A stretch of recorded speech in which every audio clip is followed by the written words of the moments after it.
Welcome back to Property Playbook. I'm your host, Elena Saradidis. We brought back Amy Flowers from Milton, the #1 agent there. If you ever are looking for a home in Milton, she's the person I would use. Just saying. And today we're talking all things about, did we just get an early spring market in January? Welcome, January. I love spring market. And I find that I always confuse layman people, regular people, when I say, oh, we're going to do it in the spring. They're like thinking, okay, we're going to do something in like May. I'm like, oh my gosh, no. Spring market to me is January, February, like February-ish. So when I say let's do it in the spring, I mean let's do it in February. What is your spring? March. March is my spring. Okay.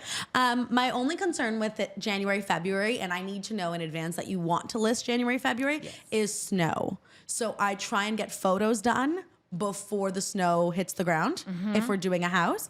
And I try and get them neutralized. So no holiday decorations in your photos because it will date your listing. Absolutely. That's all. That was all? Yeah, that's 100% true. I find that we're busy in January prepping.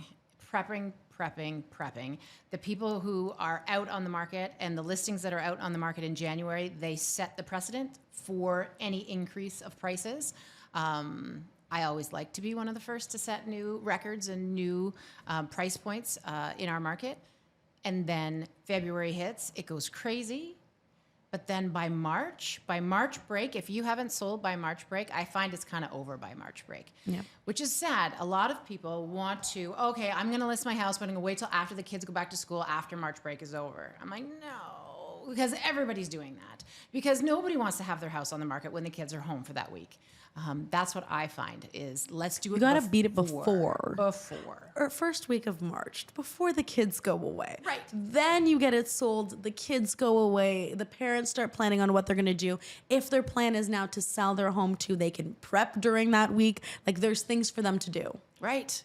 Absolutely. So what are the things that people should do right now if they're prepping or they know they want to sell their house in the spring market? So like March, April, May. What should they be doing right now? Oh, first step, call in your real estate agent. Let your real estate agent do a walkthrough of your house. Any improvements that they advise you to do, start working on them. Like when? Like now? Now. Yeah, I agree. And the earlier you know about what you need to get done, the less overwhelming it feels. Like it's a checklist. Just start getting things done every weekend and it won't feel overwhelming. Sometimes we go into clients' houses even a year before they want to sell, and we have that staging appointment first and they've got their checklist so they can slowly tick it off. Or maybe it's 3 weeks before they want to sell and they can be a little bit more quick to check off their list. Definitely. So when it comes to that, it's mostly decluttering. The way you sell is not the way you live. Every day. I think I say that every single day, but it's true. And it's not that we don't hate we hate your furniture. We don't hate your furniture. Your furniture's great. Like we love it. It's just not the way we sell. And selling furniture looks different. It's a little bit more muted. It's a little bit smaller so it can make things look a little bit bigger. Like it's part of the trend. So like we want the space to feel big and open and airy. We're neutralizing the colors. Like I know that, I don't know if you deal with a lot of European clients, but Europeans love their colors. I'm European. I feel like I can say that. They love their colors. They feel like white is a hospital. And I walk in and I'm like, we're painting it all white. And they're like, no. I can't, like, I kid you not, their faces turn white when I say that. And they're like, what do you mean? And I'm like, we have to neutralize the home. They're like, you took my beautiful home and painted it white. It looks like a hospital. Yeah. And I'm like, yeah, you're not wrong. It's neutralized, but it's so anyone can walk in and feel like they could live there. And that's the goal. The goal is to get you the most amount of money possible. So like, don't shoot the messenger. If we ask you to remove stuff, it's for your benefit. Absolutely. We're not trying to harm you. We just want to get you the most amount of money. And the most amount of money might be move the massive couch, move the armoire, make the room look bigger, paint the walls. Maybe we're changing light fixtures. Light fixtures is a big one. We often do. I call that that is the accent that is going to finalize what we're doing here. That and doorknobs. I love that. Yeah. The whole house. Light fixtures, doorknobs. I'm going to do one more to soften the space a little bit. Some, we put curtains. Yeah. White IKEA curtains. So those are the three things that people would never think of. It's not furniture. It's not the main part of it's not the paint. It's light fixtures, curtains, and doorknobs. And it's not just the doorknobs. I would also do the cabinets. You Yes. can modernize a kitchen Yeah. and modernize a bathroom just by changing the little handles. Yes. That's it. And they're an easy fix. Amazon, I'm their number one customer. I order everything in bulk on Prime Day. One of my garages is full of that. And it's literally just light bulbs, doorknobs, and handles. I in love it. every size. Love Like, it. What do we need? And we just pull from that. So we're able to turn around properties pretty quickly, but it's because we're already stocked. Like, what do we need for this house? Grab 12 doorknobs, grab this, grab that, go and start setting it up. Perfect. Yeah. But those are the cheapest fixes that make the biggest difference. Yeah, I agree with that. They Like, really do. I saw a house yesterday. It was in my area. It's detached. A detached home in my area should not sell for this number, but it's listed for this number. So it's listed for, I want to say 1.8. They are overpriced. And they're not just overpriced because of the current state of the market. If it was a hot market, they were underpriced. But because of the current state, they're overpriced. They also don't show well. That's huge. We walked in and it looked like there was hundreds of thousands of work to do. It's not hundreds of thousands. I could make that house photo ready with 6K. Wow. 6K. That's all they needed. Yep. They And need how long would it take? 4 days the least, Whoa. 6 days to 7 days the 6K. max. 6K in less than a week. Yeah, Done. and it would have been done. Yeah. The whole house needs to be painted. They plastered. They did not paint. Oh. So all you walk in and see is yellow walls with white plaster. Oh, Everywhere. And it's up for sale? It's up for sale. Oh my gosh. No, but we would never list like that. We would have been No. like, we're going to paint the house. We're Yeah. going to neutralize it. Unless you're doing something where you're like, whoever buys it is going to gut and renovate it, then no problem. Leave it the way it is. It's sold in as is condition and it's a different conversation. But when you're trying to get a premium in a down market and the house doesn't show well, you're not going to sell. So step number one should have been paint it, stage it, then ask for your premium. And when I was walking through it with my clients, I literally told them, if we painted, this house would be 100 times better. If we change the light fixtures, and they asked me, they're like, how much do you think it would cost us?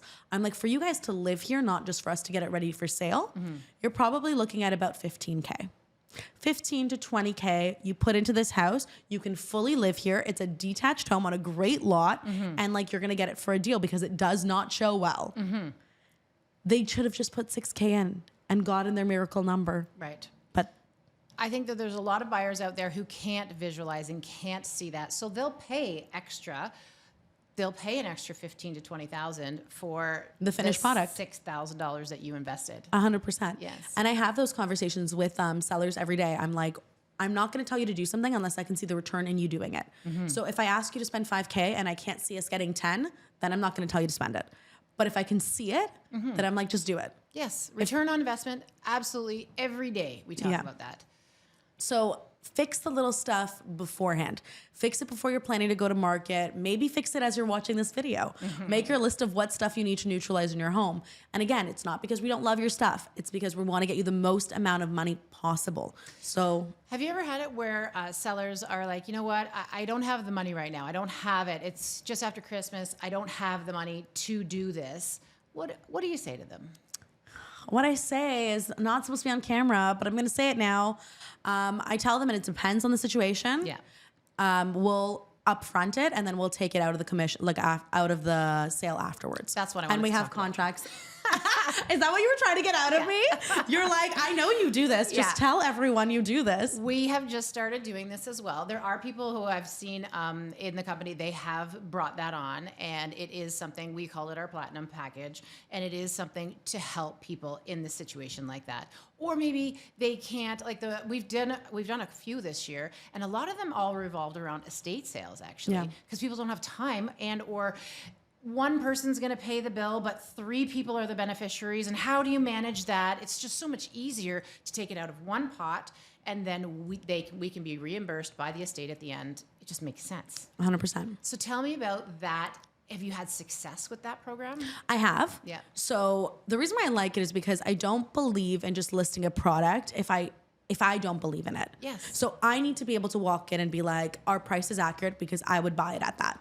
Right. Like it makes sense. Yes. So for us to spend a little bit of money but net them more money, I'm always going to tell them, let's do it. Right. That's why we stage the houses.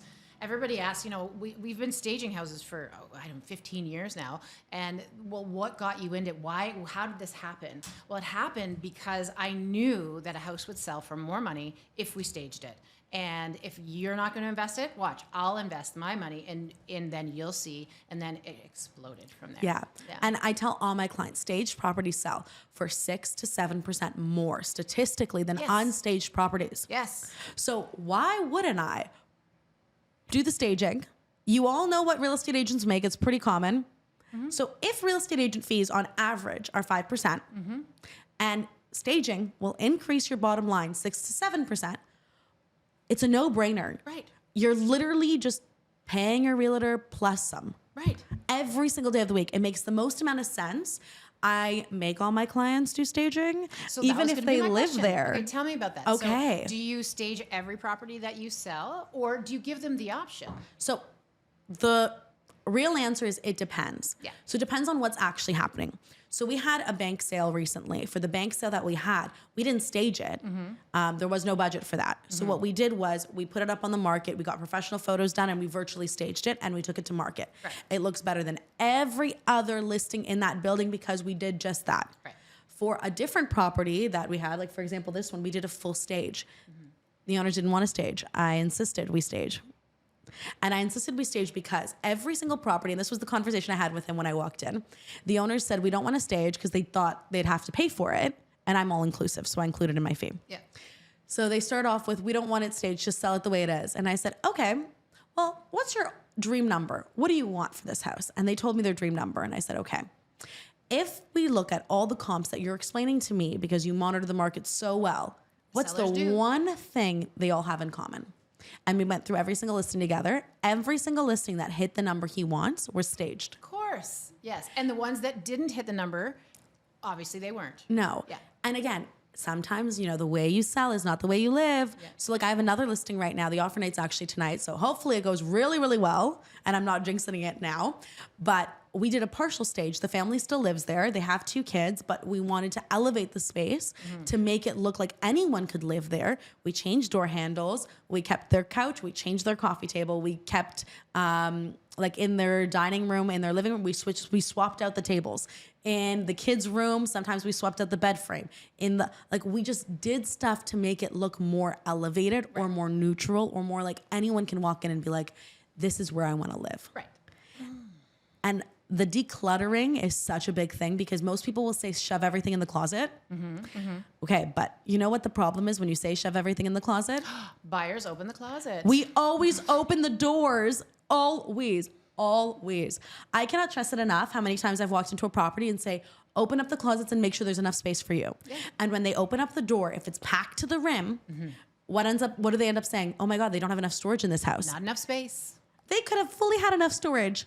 Mm-hmm. They set up the house in a way that they decluttered the rest of the house, but put it in the closets. Right. No. You need to start packing or getting rid of things. Yeah. But packing. Pack early. Pack early. Yeah. Move everything out. If you need to put stuff in your car, put it in your car, not in the house. Like just move it out of the house is the key word. Yeah. And again, minimalism is the key to selling your home. Yes. It's smaller furniture, light colors, changing light fixtures, and just being able to walk through it with no clutter. Agreed. It helps. 100%. Yeah. Yeah. Anything else you add to when you're selling homes or when you're getting your house ready? When you're getting your house ready, stuff, yes. Animals is a big one. Not having evidence of animals is big. Not everyone loves animals like you do. So it'd be better to not have evidence of like a dog bed or the water bowl or anything like that. That's a big one. Also, people have allergies. Yeah. Like I walked into a house the other day with a client of mine and my client's like, just so you know, like I'm allergic to cats. And I was like, okay, how did every single listing we go to have cats in it? Plural cats. I was like, oh, okay, another cat. So we're going to be in and out really quick. I wonder, there should be a little tick box. Say, does this house have cats? Yeah. Right. But the dog you usually take out for a walk. Yeah. The cat usually stays in the house. Yeah.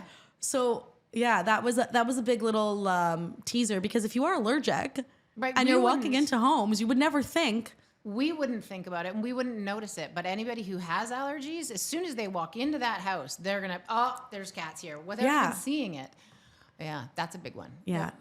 So I would say put dehumidifiers just to like, Yep. freshen it up. But also people pay attention to that if they see them in the basement. It's great to have a dehumidifier, but if I see one, I'm like, oh, maybe they had water at some point. Like it's great that they have a dehumidifier, but that could have been a thing. And smells. People are very, very cautious towards smells. Like putting 100 air fresheners is never a good move. Agreed. What are you hiding?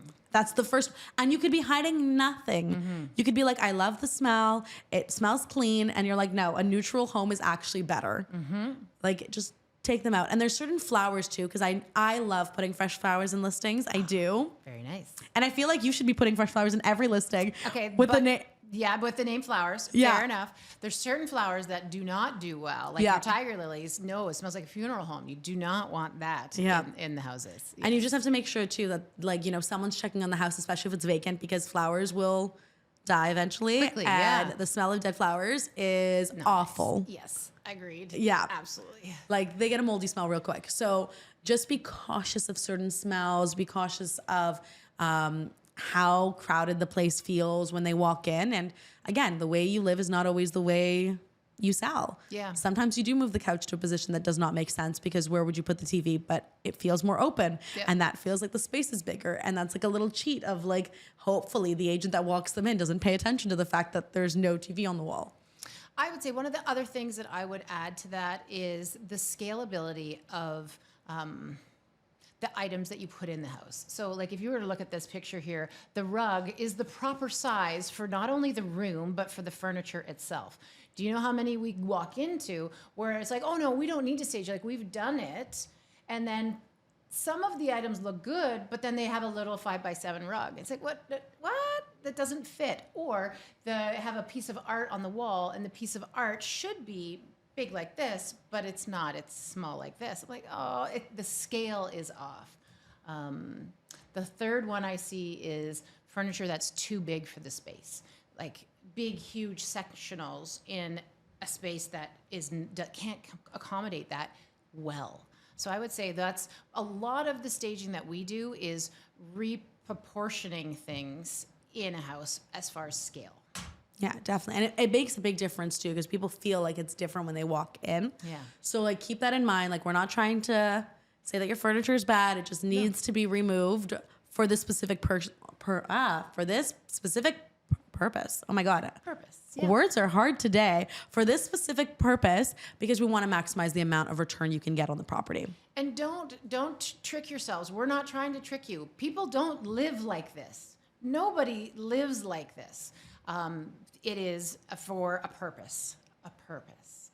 And it's the same way, like when you go regular shopping and you find something really cute on the hanger, you're more likely to put it on.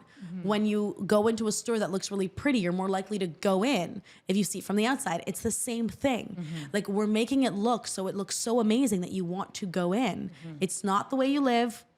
We've cleared it out. Trust me, we've cleared it out. But it's the way that you position yourself to sell, because then someone else can walk in and say, I could live like this. Right. Trust me, 6 months down the line of them owning the house, it will not look like this. Never. Nobody's ever does. Yeah. Once again, it's Elena Saradidis, and today I was with Amy Flowers. We talk all things about getting your house ready for the early spring market. If you like content like this, make sure to like, follow, and subscribe.